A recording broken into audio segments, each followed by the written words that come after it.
Vamos direto aqui, o que interessa. Eu quero compartilhar com vocês, pode colocar o tema aí. Hoje nós vamos falar sobre intenções do coração. Eu creio que Jesus vai pegar a gente hoje. Hoje não vai dar para escapar, beleza? Você consegue orar comigo? Pedindo para que o Senhor fale ao seu coração e apresentando as expectativas do seu coração para Ele. Porque somente Ele pode saber a intenção do seu coração nessa noite. Amém? Feche os olhos comigo. Espírito Santo de Deus, nós pedimos para que o Senhor venha sobre nós. A Tua palavra é a verdade, e esta verdade, ela tem poder para libertar. A Tua palavra, ela tem poder para transformar. A Tua palavra, quando ela é exposta diante dos nossos olhos, Senhor, nós ficamos rendidos diante dela. E aqui nessa noite não é as minhas habilidades como alguém que comunica nessa noite que pode impressionar alguém, mas somente a Tua palavra tem que ser exposta nessa noite, e ela é poderosa para transformar, para mudar o nosso entendimento, para nos aperfeiçoar no Senhor.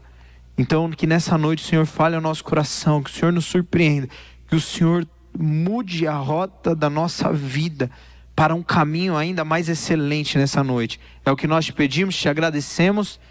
Amém. Em nome de Jesus. Seja assim.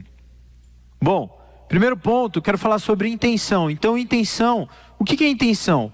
É aquilo que procura alcançar, conscientemente ou não, propósito, desejo e intento. Então, a intenção, ele é algo que está atrelado ao desejo primário do coração humano, certo? Então, a gente pode fazer algumas coisas, tomar algumas ações, mostrando aparentemente por fora algo, mas existe uma intenção pela qual nós fazemos, certo? Por exemplo, quando um menino está gostando de uma menina, e ele vai lá e dá um presente do nada. Existe uma intenção por trás desse presente, por mais que talvez a menina não perceba, por mais que muita gente não perceba, que também eu acho que acaba percebendo. Mas existe uma intenção a respeito daquilo que ele está fazendo. Existe um desejo, existe uma iniciativa que provém do coração dele, que leva a uma ação. A ação, ela pode parecer bonita, mas a intenção, ela pode estar disfarçada debaixo daquela ação. E é sobre isso que nós vamos falar nessa noite. Falando um pouco sobre isso, trabalhando na academia, a gente vai percebendo bastante coisas assim que vão acontecendo, né? E eu lembro que teve um rapaz casado, e a esposa dele estava grávida, e eu conhecia, tanto ele quanto a esposa treinavam ali, e a esposa estava deixando de treinar por um período por conta da gravidez. E eu lembro que aquele cara, ele começou não tinha aliança, ele não apresentava que era um homem casado, e ele começou de repente, de uma menina que ia na mesma academia, ele descobriu o lugar onde ela trabalhava, e ele começou a deixar flores em cima do carro dela, com cartas. E de repente de alguma forma ele conseguiu o e-mail daquela menina, ele começou a enviar o e-mail para aquela menina, e aquela menina começou a ficar assim, meio transtornada, e ela começou a abrir com a gente porque ela estava vivendo um período de medo, porque ela sabia que tinha alguém que estava com alguma intenção com ela, e ela não sabia quem era, e ela não sabia de onde que era, até que ela percebeu que era da academia, e enfim, todo mundo descobriu ali quem era que estava fazendo isso. Era um homem que estava casado com um filho sendo gerado. Então, ali também é uma ação meio assustadora, né? Mas por trás de uma ação, às vezes existem más intenções. Entende o que eu estou falando? E a intenção, na verdade, é o que é válido para Deus. A ação em si, ela é importante, mas a intenção também é importante. Nós descobrimos qual é a intenção do coração humano em fazer o que ele faz. E é sobre isso que nessa noite eu quero compartilhar com vocês. Olha só, eu quero ler um texto com vocês, está em Mateus, capítulo 23. é um texto de uma fala muito firme da parte de Jesus, com um povo que era religioso, com um povo que seguia a Deus, com um grupo chamado fariseus. E esse grupo de fariseus, eles se tornaram esse grupo num período intertestamentário, onde se construiu uma cultura helenista. E ali, no meio de toda uma perseguição que eles sofreram com Alexandre o Grande, naquele período onde Jesus ainda não tinha chegado, eles começaram a se dividir como fariseus, saduceus e até zelotes. Então houveram dissensões, divisões de grupos religiosos, e os fariseus eram o grupo religioso que praticamente alcançava um público geral da época, um público um pouquinho mais comum, vamos dizer assim. E aquelas pessoas, aqueles religiosos, eles traziam doutrinas humanas que muitas vezes cobriam ou anulavam a lei de Deus. E aí é debaixo dessa perspectiva que a gente vai ler esse texto, porque Jesus está falando justamente sobre as ações que eles cometiam, mas como Jesus estava olhando para as intenções deles, certo? Então eu quero que você me acompanhe aí, verso 25 ao 36, beleza? Vamos lá. Que aflição os espera, mestres da lei e fariseus, hipócritas! Tenham cuidado de limpar as partes exterior do copo e do prato, enquanto o interior está imundo, cheio de ganância, falta de domínio próprio. Fariseus, cegos, lavem primeiro o interior do copo e do prato, e o exterior também ficará limpo. Que aflição os espera, mestres da lei e fariseus, hipócritas! São como túmulos pintados de branco, bonitos por fora, mas cheios de ossos e de toda espécie de impureza por dentro. Por fora parecem justos, mas por dentro seu coração está cheio de hipocrisia e maldade. Que aflição os espera, mestres da lei e fariseus hipócritas! Constroem túmulos para os profetas, enfeitam os monumentos dos justos, e depois dizem: se tivéssemos vivido no tempo de nossos antepassados, não teríamos participado com eles do derramamento de sangue dos profetas. Aqui eles estão querendo dizer que os profetas que foram mortos, que mataram Israel, se fosse no tempo deles, eles não teriam matado aqueles profetas. E aí, profetas que eram profetas, homens e mulheres de Deus, pessoas que profetizaram a respeito de Cristo, foram mortos por conta dessa mensagem. E eles estavam alegando que se aqueles profetas estivessem nesse período, aqueles profetas jamais morreriam, jamais derramariam o sangue daqueles homens. Ao dizer isso, porém, testemunham contra si mesmos que são de fato descendentes dos que assassinaram os profetas. Vão e terminem o que os seus antepassados começaram. Olha que forte que isso que Jesus fala aqui. Serpentes, raça de víboras, como escaparão do julgamento do inferno? Por isso eu lhes envio profetas, homens sábios e mestres da lei. Vocês crucificarão alguns e açoitarão outros nas sinagogas, perseguindo-os de cidade em cidade.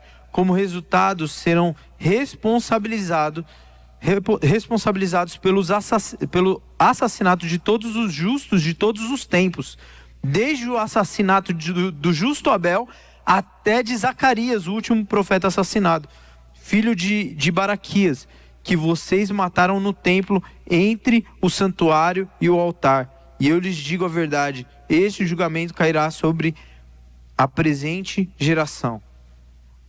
Olha que palavra dura de Jesus.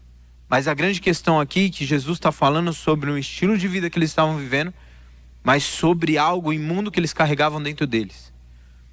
Ele estava falando sobre aparentemente viver algo santo, mas por dentro havia apenas morte. E olha que interessante, esse final, quando nós lemos isso, talvez não seja claro para todos, mas ele é quase que ele praticamente é um cumprimento de uma profecia. Porque como que Jesus coloca o sangue desses profetas nas mãos desses homens, desses fariseus de agora? Sendo que não foram esses homens que mataram os profetas. Mas o que Jesus está falando é que ali, ele está representando, o sangue de Cristo será derramado na cruz. Ainda não tinha acontecido isso aqui. Mas Jesus estava profetizando, olha, o sangue desde Abel que foi derramado na terra, até Zacarias vai cair sobre os ombros de vocês. Porque vocês vão me crucificar. Vocês vão ser aqueles que vão me pendurar no madeiro. E o sangue que escorrer do madeiro vai ser culpa de vocês. E vai cair sobre vocês. Porque a maldade que está no coração de vocês é a mesma maldade que esteve nos homens antigos, que mataram esses profetas. E ao mesmo tempo aqui você percebe que Jesus chama aqueles homens, os fariseus, de serpentes, de raça de víboras, assim como João Batista chamou também. Por que ele fala isso? Porque existe uma profecia lá em Gênesis, que diz que a serpente morderá o calcanhar de uma mulher, mas Jesus pisará sobre a cabeça da serpente. O filho da mulher pisará sobre a cabeça da serpente. E Jesus está declarando esse texto agora. Ele está falando, ele está profetizando que o sangue cairá sobre eles. E eles não ficarão livres da culpa daquilo que vai cair sobre eles. Mas Jesus vai acabar com aquilo. Porque Jesus pisará na cabeça da serpente. Jesus está falando sobre isso. Mas a grande questão aqui, o que nós precisamos entender, é que Deus leva a sério as intenções do nosso coração. E isso, ele vai muito talvez daquilo que sua mãe, o seu pai, ou alguém que te criou, já falou para você. Olha, Deus está vendo. Você já ouviu isso, né? Deus está vendo. Eu acho engraçado que essa frase também coloca Deus numa posição como se ele veio para julgar a gente, mas ele veio para salvar. Mas a grande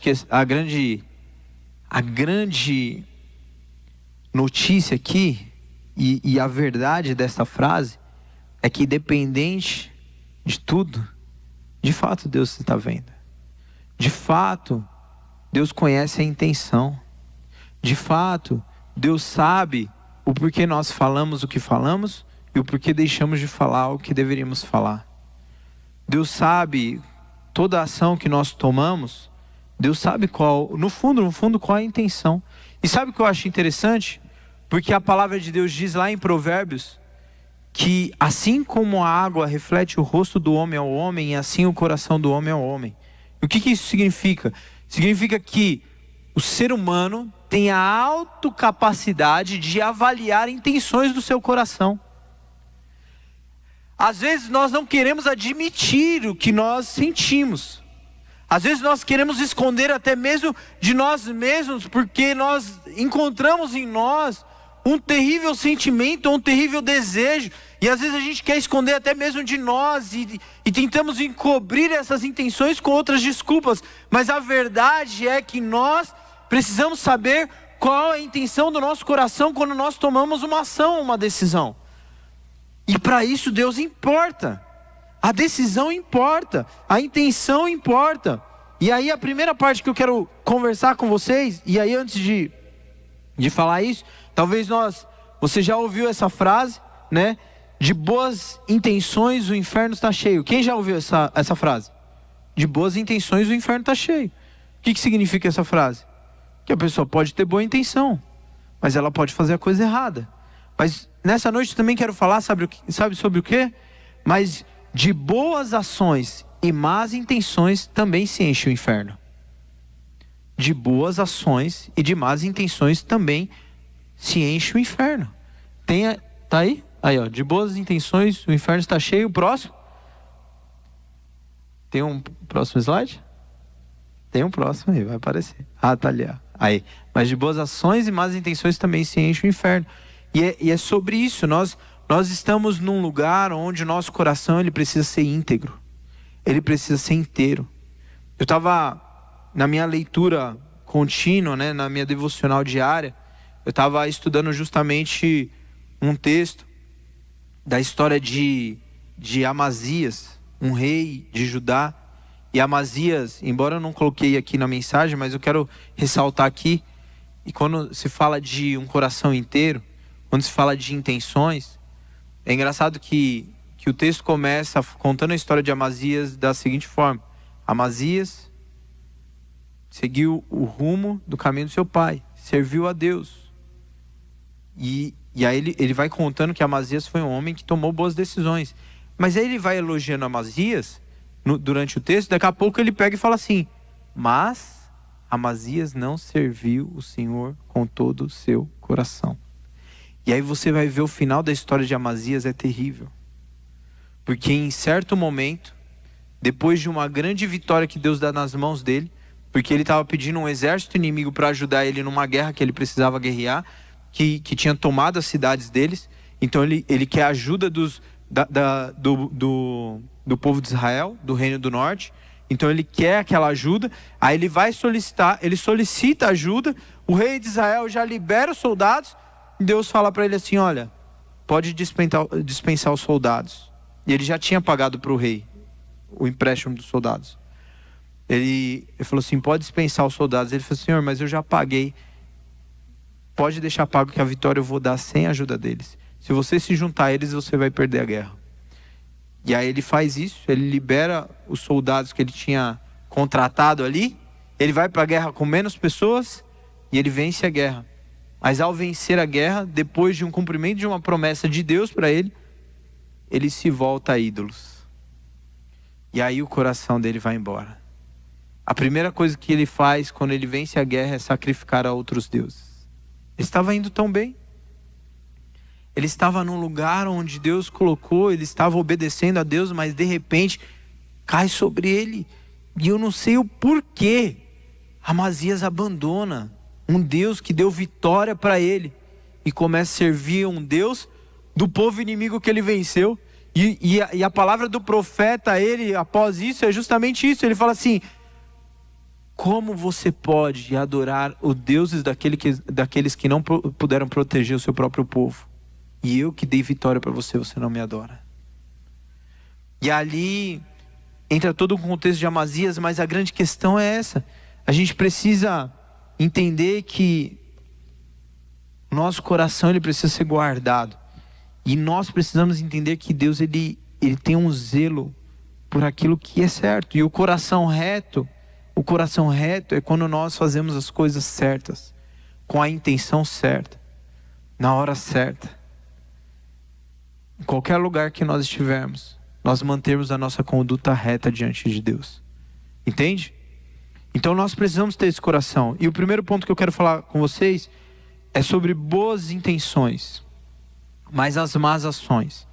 E aqui, eu não vou ler esse texto com vocês, mas em 1 Crônicas capítulo 13, Davi, a história conta que Davi ele assume o reinado. Ele vence algumas guerras e após vencer algumas guerras, a primeira atitude de Davi é querer restaurar o culto ao Senhor. Davi foi um homem excelente no quesito adoração, um homem que teve o coração dele entregue ao Senhor, rendido ao Senhor. Davi teve uma boa intenção. Ele falou assim: eu quero restaurar o culto. O que eu vou fazer? Eu vou buscar a Arca da Aliança, a arca que representava a presença de Deus, que deveria ficar no templo.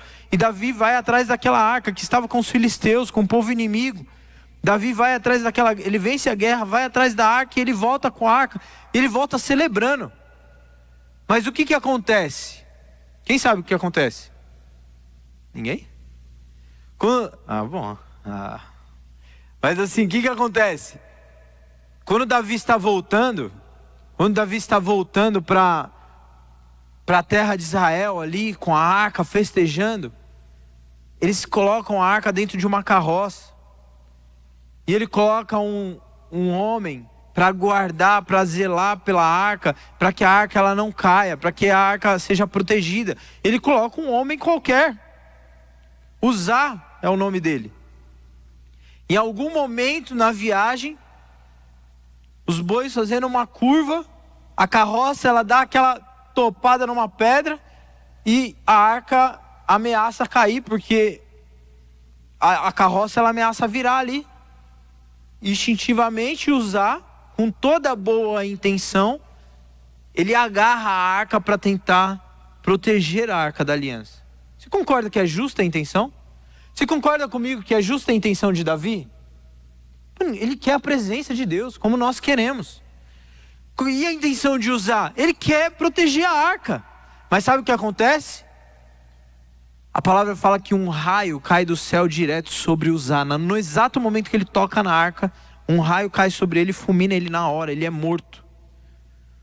Um temor cai sobre todos eles. Aquilo que estava diante de festa. Imagine uma festa, uma celebração. Os caras estavam pulando de verdade. Agora a presença de Deus voltou para nós. E é muita alegria, muita festa. E eles voltando, festejando. Mas de repente um temor cai sobre eles. Porque um homem morreu defendendo a arca. Defendendo a presença. E como isso pode ser justo? Havia boas intenções. Mas a ação era ruim porque Deus havia deixado uma forma como que essa arca deveria ser carregada. A arca ela tinha que ser carregada por levitas. A arca tinha que ser carregada nos ombros, não poderia ser carregada numa carroça. A arca precisava ser carregada com bastões de ouro e aqueles homens 4 homens tinham que carregar aquela arca nos ombros. Então, com muito temor, eles deixam a arca na casa de Obed-edom e eles voltam para Israel. Quando Davi volta para Israel, ele volta assim, completamente chateado com aquilo que aconteceu. Mas ele vai buscar entender como que é que ele trazia, como que é que ele poderia trazer a presença de Deus de volta para Israel. E em 6 meses que Davi está estudando trazer a arca, Obed-edom começa a receber bênção sobre a casa dele. A palavra fala que Obed-edom prospera. Só de ter a arca que representa a presença de Deus sobre a casa dele. Começa a prosperar, as coisas que não davam certo começam a dar certo na vida de Obed-edom. Então Davi estuda, Davi volta para a casa de Obed-edom. E ainda depois que ele soube ainda que começou a prosperar Obed-edom, né? Aí ele vai lá, pega a arca, só que agora eles dão 6 passos. No 7º, eles param, sacrificam um animal em adoração a Deus, como na cultura da época, sacrificavam um animal em adoração a Deus, pegava a arca, 6 passos. 7º passo, sacrificavam um animal. Imagina, gente, quanto tempo eles não levaram para chegar em Israel? Quanto tempo eles não demoraram para levar a arca para o lugar? Mas o nível de temor e de adoração a Deus no coração de Davi era elevadíssimo. Mas a grande questão aqui que nós precisamos prestar atenção é que boas intenções não basta. E isso significa nos nossos dias atuais é o quê? Como eu adoro a Deus? Eu adoro da maneira que eu quero? Sim ou não? Você acha que do jeito que eu penso, que eu acho que eu posso adorar a Deus, eu posso adorar e isso agrada a Deus? Ou existe uma maneira certa? Ou a Bíblia ela nos instrui a um caminho correto de adoração? O que vocês acham? Existe uma maneira certa. Existe um tipo de adoração que Deus rejeita. Existem tipos de adoração que Deus aceita. Tanto é que a palavra fala sobre isso bastante. Quando a gente olha para o Antigo Testamento, a gente começa a entender algumas coisas que Jesus fala no Novo Testamento. O Antigo Testamento é sombra daquilo que viria, certo? Então quando a gente olha uma adoração no Antigo Testamento, a gente percebe que o sumo sacerdote ele precisava se consagrar para oferecer sacrifícios a Deus. E se o sacerdote estivesse em pecado, e se o sacerdote estivesse mal intencionado, quando ele fizesse algo do tipo, quando ele fosse servir em sacrifício ali no templo, quando ele entrasse no santo lugar, o sumo sacerdote, naquele lugar mesmo ele poderia ser morto. Como aconteceu com os filhos de Eli. Foram mortos, porque fizeram indecentemente aquilo que deveria fazer. Porque ofereceram sacrifícios que não adoravam a Deus. Sacrifícios impuros. Então, a Bíblia nos orienta como devemos adorar a Deus. A Bíblia fala que a obediência ela é um princípio que nós devemos seguir. E aí, sabe o que isso significa para nós? Que essa mistura que a galera faz, muitas vezes, pega um pouquinho da religião, de uma religião, pega um pouquinho de outra, pega um pouquinho de outra, fala assim, olha, eu acho que agora eu consegui achar um caminho legal aqui. Olha, isso aqui me agrada, isso aqui me agrada, isso aqui do evangelho me agrada. bom, já montei um Deus para mim. Não é assim que funciona. Nós precisamos estudar a palavra. Nós precisamos conhecer a palavra, e quando nós entendemos qual é o tipo de adoração que Jesus aceita, nós precisamos aprender a adorar da forma que ele ensina. Entende? Jesus chega a falar que até mesmo os jejuns que eles estavam fazendo não eram agradáveis a Deus, dos fariseus. Eu não vou ler esse texto com vocês, mas Jesus fala que os jejuns que eles faziam não agradavam a Deus. Fala assim, antes, eu não prefiro que vocês tenham misericórdia do que façam sacrifícios? Eu não prefiro que vocês sirvam as viúvas, os órfãos e os estrangeiros? Do que vocês sacrificarem e fazerem votos a mim? Então Jesus está trazendo a essência daquilo que realmente adora ao Pai. Daquilo que realmente é um estilo de vida que adora a Deus. E nós só podemos adorar a Deus quando nós conhecemos qual é a forma que devemos adorá-lo.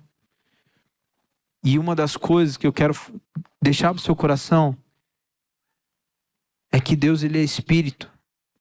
E importa que o adoremos em espírito e em verdade. E adorar em espírito e em verdade tem a ver com o coração íntegro.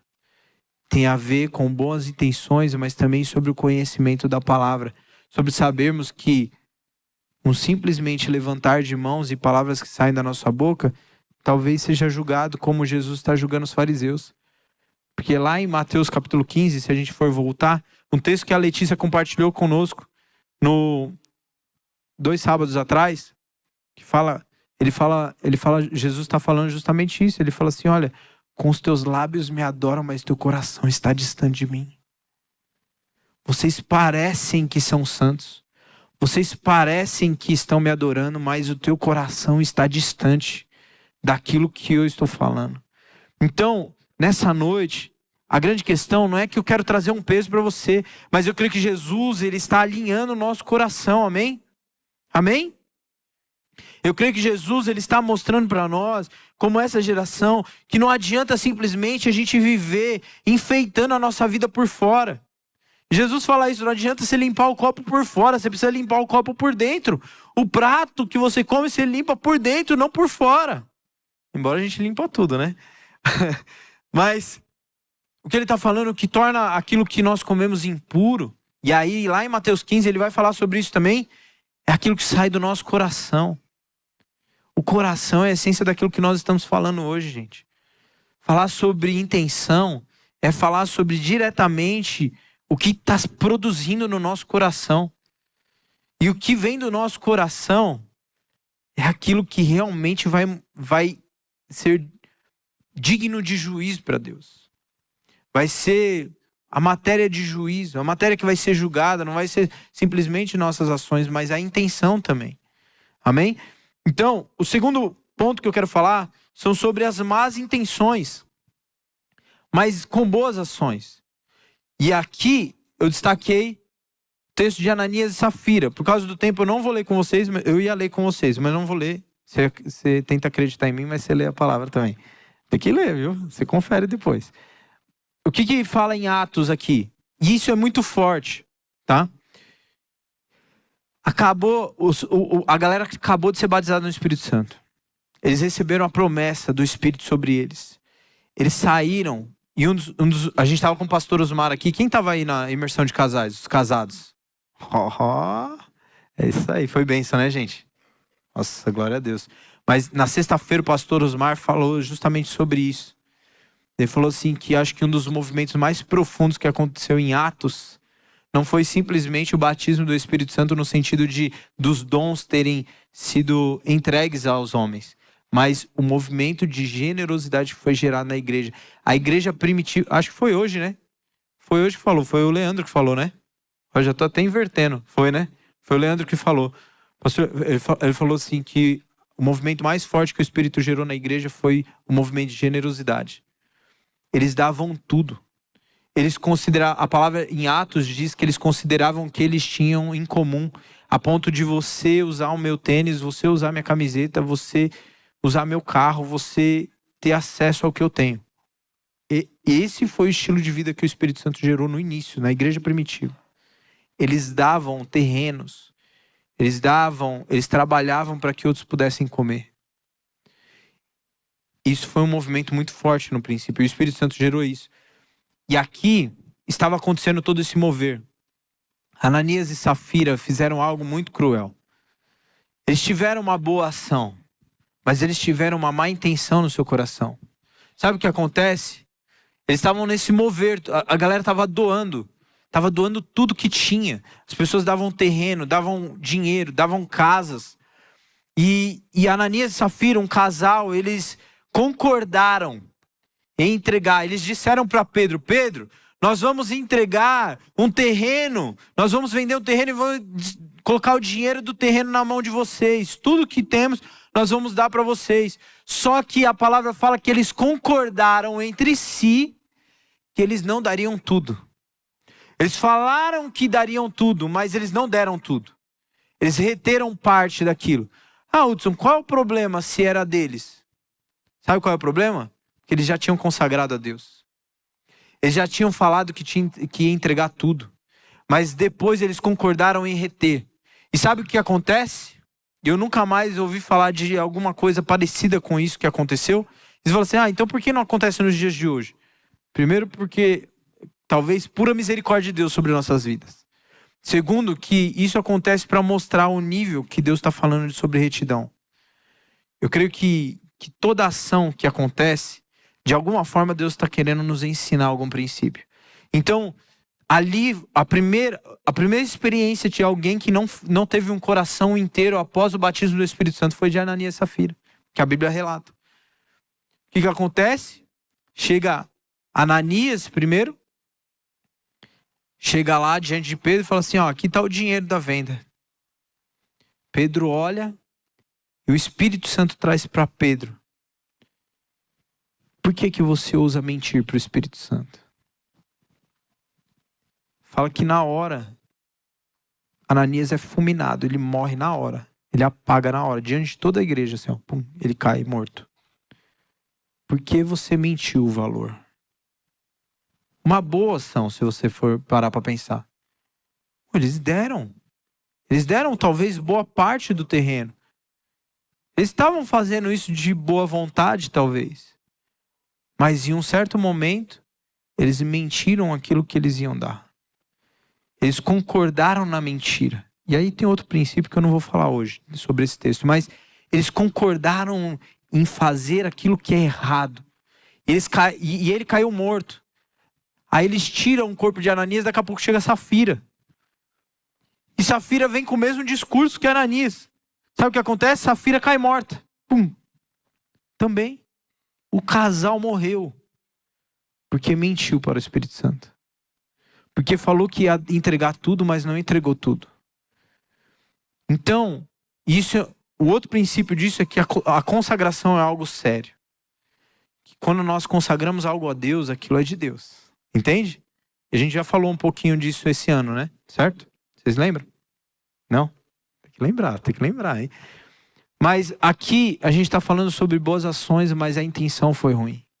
Aparentemente, talvez para a galera que estava leiga diante daquilo que estava acontecendo, ela poderia olhar e falar assim: nossa, Pedro foi cruel. Pedro foi um homem que foi cruel. Não. Aos olhos do ser humano a ação foi boa, mas lá dentro havia uma intenção muito ruim no coração deles. Entende? E aí a gente entra num ponto onde às vezes a gente toma boas ações, a gente toma boas decisões, mas por trás disso existe uma má intenção. Quer saber de uma coisa? Quando, por exemplo, eu me aproximo de alguém, e o Robert falou isso semana passada, quando eu me aproximo de alguém a fim de ganhar algo que ela possui, a fim de tirar proveito dela. Aparentemente, eu estou me fazendo de um bom amigo, mas no fundo eu tenho interesse naquilo que ela possui e naquilo que ela pode me oferecer. Eu não estou interessado na vida dela. Eu não estou interessado, no fundo, que ela prospere, que ela avance, que ela ganhe um amigo. Não, eu estou interessado como ela pode me oferecer algo para eu ganhar vantagem na minha vida. E posso falar para você, isso é um assunto muito delicado. E talvez você possa ficar tentando esconder isso dentro do seu coração. Mas quantas vezes nós já não cometemos isso?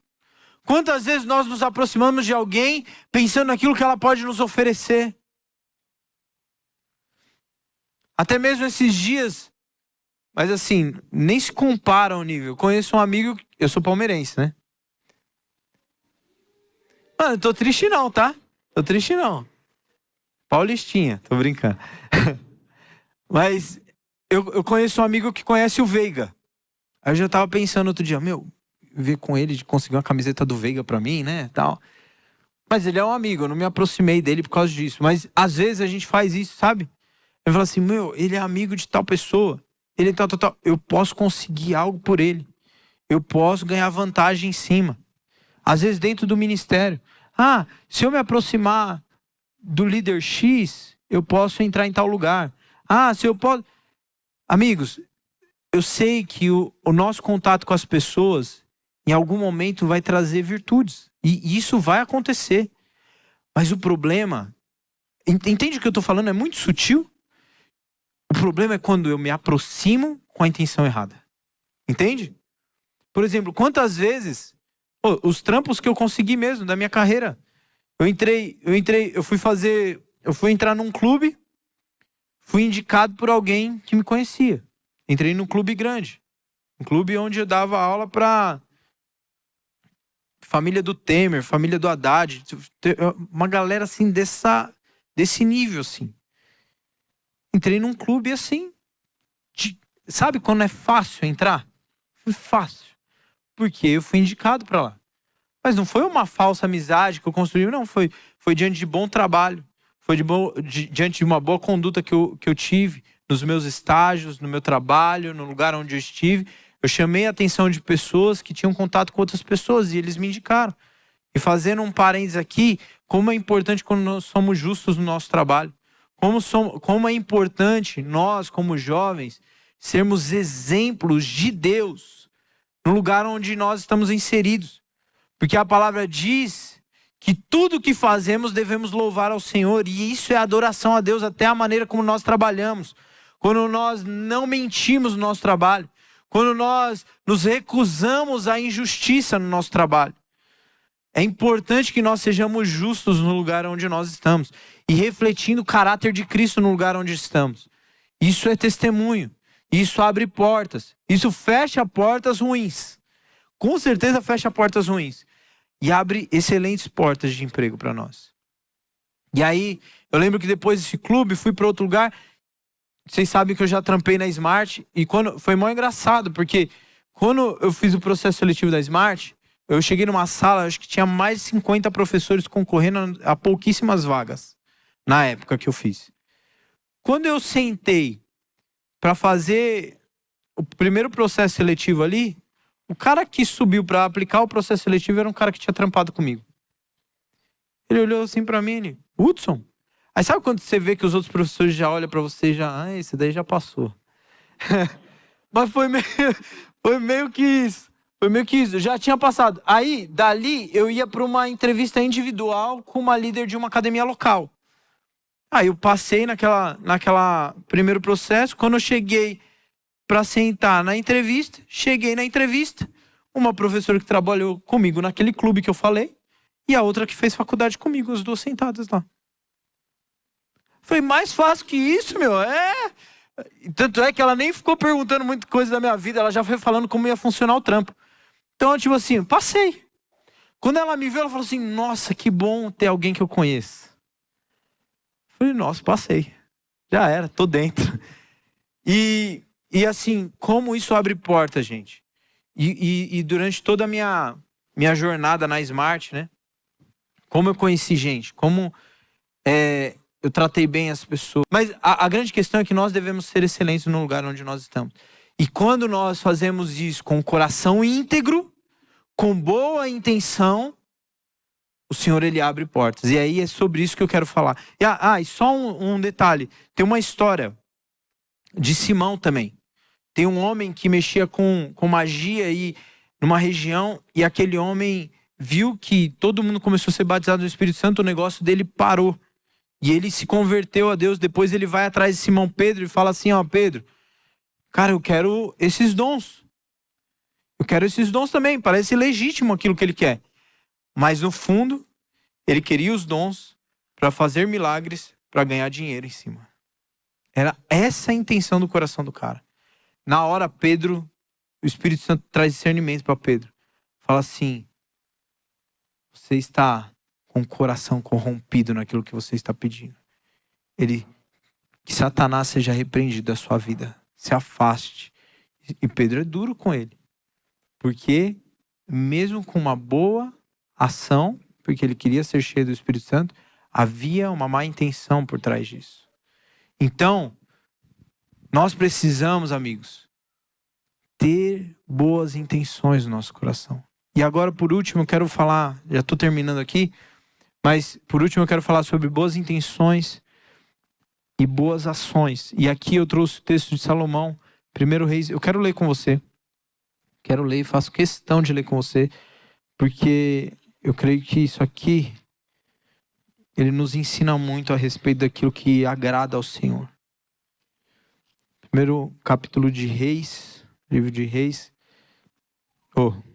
Primeiro livro de Reis, capítulo 3. Bom, vamos lá. Vou ler do 10 ao 14. Diz o seguinte. O Senhor se agradou do pedido de Salomão. Por isso Deus respondeu, uma vez que você pediu sabedoria para governar meu povo, com justiça e não vida longa, nem riqueza, nem a morte de seus inimigos. Olha que já no início a gente já descobre o que aconteceu aqui. Salomão está assumindo o governo. Deus fala assim, você pode pedir o que você quiser. Ele pede sabedoria. Só que aqui, essa resposta de Deus é a resposta de alguém que pediu sabedoria com a intenção correta. Entende? Ele não pediu sabedoria pensando na riqueza. Ele não pediu sabedoria pensando na fama. Ele não pediu sabedoria pensando... Ele pediu sabedoria para servir o povo com excelência. Entende?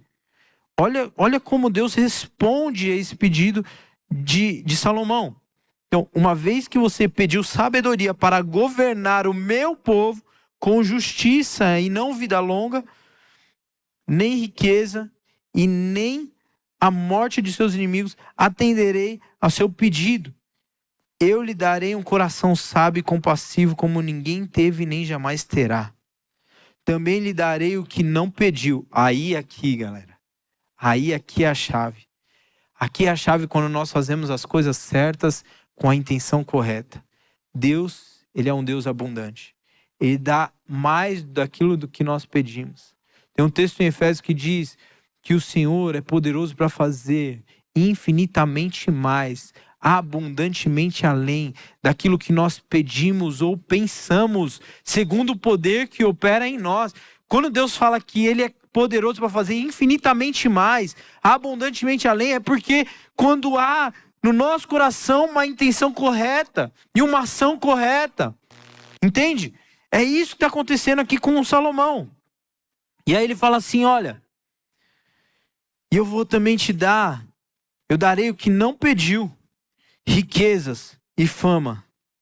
Nenhum outro rei em todo o mundo se comparará a você pelo resto da sua vida. Você tem noção disso aqui? Que até hoje ninguém teve um governo igual ao de Salomão, no sentido de riqueza e sabedoria. E aí, verso 14 ele continua. E se você me seguir e obedecer aos meus decretos e mandamentos, como fez seu pai Davi, eu lhe darei vida longa. E aí depois que você continuar lendo, você vai ver que a obediência é a única forma dele manter a promessa.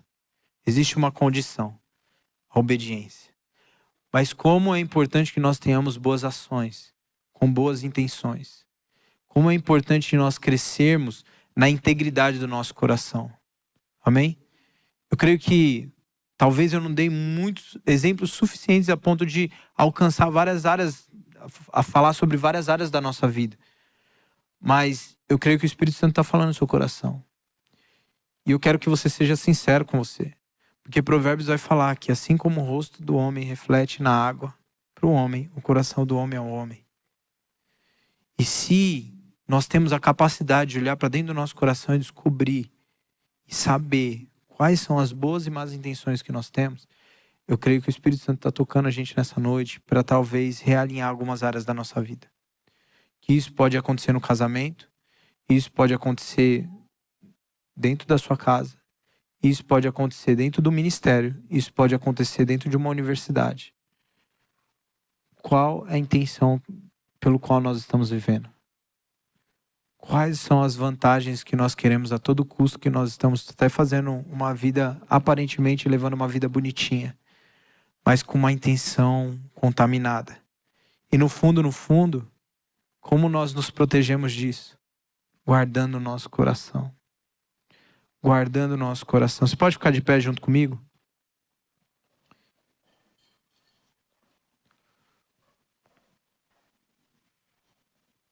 Quero ler um texto com vocês aqui. 1 Coríntios, capítulo 4, de 1 a 5. Paulo vai dizer o seguinte. Olha só. Portanto, devemos ser considerados simples servos de Cristo, encarregados de explicar os mistérios de Deus. De um encarregado, espera-se que seja fiel. Certo? De um servo, que se espera de nós, que sejamos fiéis, obedientes. Façamos aquilo que foi pedido a nós.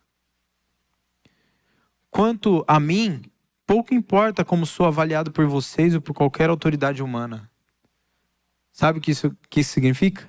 Que quando a intenção do coração do cara está certa, e quando a ação do cara corresponde às intenções corretas do seu coração, ele não se importa mais com o que as pessoas estão pensando dela.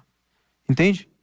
Porque ela tem convicção que ela está caminhando por um caminho de muita obediência a Deus.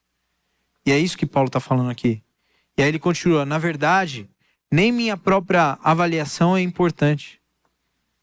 Eu nem preciso me avaliar nesse sentido. Ela não importa. O que importa é se eu estou tendo boas intenções e sendo obediente a Deus. E aí ele fala assim, minha consciência está limpa, mas isso não prova que estou certo. O Senhor é quem me avaliará e decidirá. Portanto, não julguem ninguém antes do tempo, antes que o Senhor volte, pois Ele trará à luz nossos segredos mais obscuros e revelará nossas intenções mais íntimas. Olha isso. Então Deus dará a cada um a devida aprovação. Sabe o que significa? Sabe o Deus está vendo? Deus está vendo. Um dia, nós seremos julgados pelas nossas intenções. Um dia, seremos julgados pelas coisas que cometemos, que muitas vezes ficou no oculto. Nós seremos julgados porque nós aparecemos bem, mas por dentro não estávamos assim. Nós seremos julgados, talvez, porque quando eu fui entregar um alimento a um pobre, tudo que eu queria era uma autossatisfação minha. Eu não estava me importando com ele. Eu entreguei e saí daquele lugar falando assim, nossa, que alegria, fiz a minha boa ação de hoje. E aí o seu testemunho, nossa, vou contar o testemunho na igreja, de como foi que serviu os pobres. Galera, foi o seguinte, preparei a sopa, fiz não sei o quê, fui lá na rua, entreguei comida para o pobre. Deus fez algo no meu coração, voltei tão feliz. Ah, gente. Sério? Só pela sua alegria? Somente para você ter o prazer de um dia falar que você ajudou um pobre? Ou você está de olho nele mesmo? Ou você se importa, você quer saber qual é o nome daquele homem? Qual é a história daquele homem? Como eu posso tirar aquele homem do pó e levantar entre os príncipes do povo de Deus? E aí, amigos, eu não tenho como julgar isso, você entende? A gente pode ter 30 pessoas fazendo essa mesma ação, e eu não posso falar qual é a intenção do seu coração que você faz isso. Mas Deus sabe por que você faz. E você sabe, no fundo, por que você faz. Às vezes você está evangelizando um monte de gente. Mas você só quer contar testemunho de uma experiência pessoal sua. Nossa, eu tive uma palavra de conhecimento e Deus me mostrou. Você nem sabe o que aconteceu com a pessoa. Você nem sabe se ela foi transformada.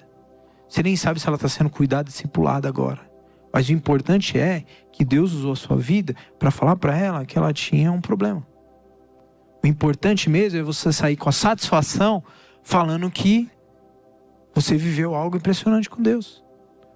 E não estou falando que é errado a gente ver, entende? O que eu estou querendo trazer para você é que é sutil, entende, gente? É sutil. Por isso que a grande questão aqui é que nós devemos examinar o nosso coração no mais profundo dele e descobrir qual é a intenção que nós estamos fazendo o que estamos fazendo. Por que eu estou liderando uma célula? Por que eu estou aqui na igreja? Por que eu estou adorando a Deus? Será que eu me importo em me relacionar com Deus, da minha criação, que entregou seu único filho para morrer por mim, para ter esse relacionamento por toda a eternidade? Ou eu quero as tuas mãos? Ou eu quero a tua bênção? Eu quero como uma apólice de seguro, saber que amanhã os anjos do Senhor estão acampados ao meu redor, estão guardando o meu caminho. E que amanhã Ele pode prosperar a minha vida financeiramente. Ou eu quero um relacionamento com Deus? Ou eu quero por uma vida inteira viver isso? Entende o que eu estou falando? A grande questão aqui nessa noite é Deus sondar o nosso coração. O Espírito Santo sondar o nosso coração e a gente começar a avaliar. A gente precisa fazer isso. Eu faço isso comigo. Quantas vezes eu fui encontrar em mim intenções erradas e eu corrigir as rotas. Eu não vou fazer isso porque se eu fizer isso eu estou fazendo com a intenção errada. Eu queria fazer, mas eu descobri em mim uma intenção errada naquilo que eu estava fazendo. Então eu corrijo aquilo. Ou eu não faço, ou eu corrijo a intenção. E nós precisamos avaliar isso, amigos. E até o final das nossas vidas, nós seremos tentados na intenção do nosso coração. Mas sabe como que é que nós guardamos? Provérbios, capítulo 4, verso 23 fala o seguinte: acima de todas as coisas, guarde seu coração, pois dele dirige o rumo de sua vida. E sabe a grande questão? É que os bons costumes diários que você constrói, que ninguém vê, ele simplesmente transborda de você. Mas os péssimos costumes, os valores errados que você está escondendo durante seus dias, um dia ele vai aparecer. Sabe como funciona isso? Ninguém sabe que você fala palavrão, por exemplo. Mas você está lá, você está jogando um jogo, você está falando um monte de palavrão. Você encontra o pessoal de um grupo de amigos específico, com aquele grupo você fala besteira e palavrão. Daqui a pouco você vai estar numa roda de cristãos. Sabe o que vai acontecer? Escapou. Meu Deus. Mas isso daí é fruto de algo que estava acontecendo há muito tempo. Entende o que eu estou falando? Uma hora não dá para esconder. Uma hora não dá para... A vida de um cristão tem que ser integral. Entende? Aonde nós estivermos, onde nós formos, integralidade, coração reto. Se você cria costumes errados que desagradam a Deus, uma hora isso pode denunciar você no meio de alguém. Essa é a verdade. Eu já vi isso acontecer. Acho que vocês já viram também. Vocês já viram no Instagram, né? Algumas pregações aí, o pessoal deixou escapar. Caramba, como pode, né? Deixou escapar. Mas por que escapou? Porque em algum momento ou tá ouvindo muito ou tá também falando. Entende? Então, a integralidade fala o que você constrói no lugar onde ninguém está vendo. Isso é retidão diante de Deus. O que você está construindo onde ninguém está vendo? Como é você no seu quarto? E quando a tentação chega? E quando você abre o celular? E quando tem uma mensagem de alguém que não era para você responder? E quando dentro de um grupo colocam um vídeo que não era para você ver? O que você faz? Ah, mas ninguém está vendo. Mas a integralidade vai falar disso. Retidão vai falar disso.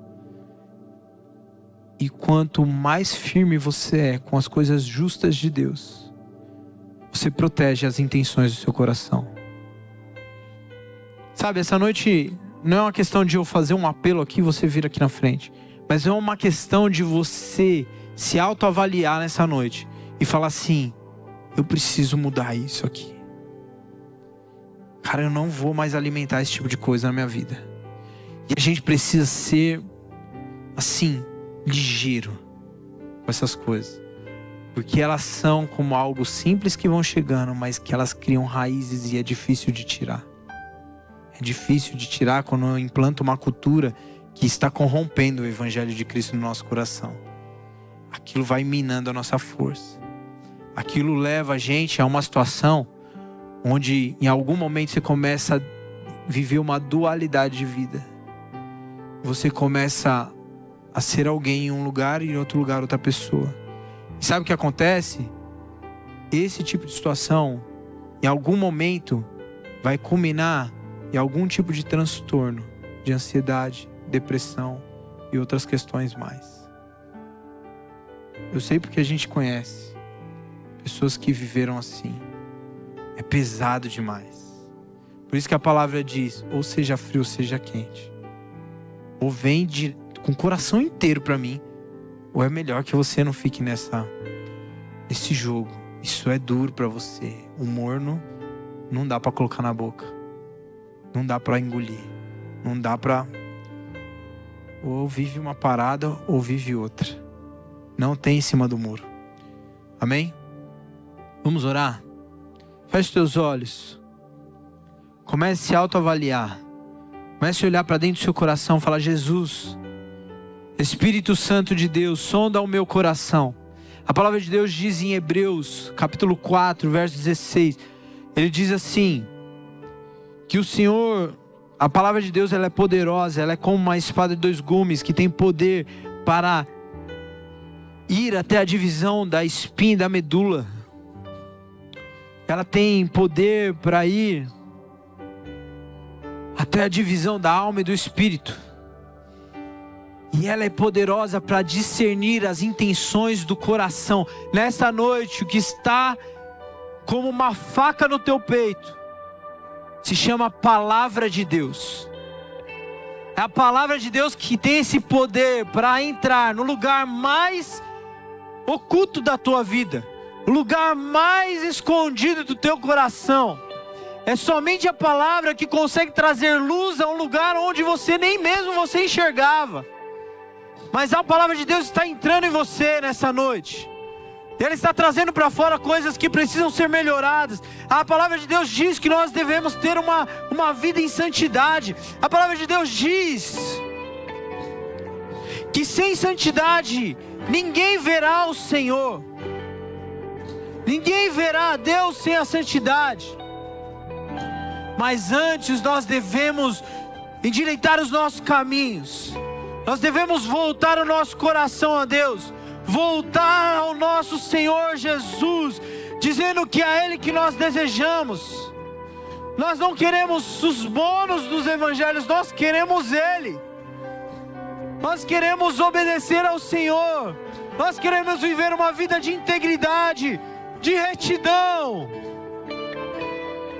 O Senhor deseja trazer o nosso coração de volta para Ele nessa noite. Então vai confessando ao Senhor: Senhor, me perdoa, porque eu tomei essa decisão e a minha intenção estava errada. E aprove o Senhor me manter vivo. E aprove o Senhor ter misericórdia de mim. E aprove o Senhor me trazer esta noite, para que eu me arrependa, para que eu seja transformado, para que o Senhor me aperfeiçoe, em o nome de Jesus. Senhor, eu confesso o meu pecado, eu confesso a minha iniquidade diante do Senhor.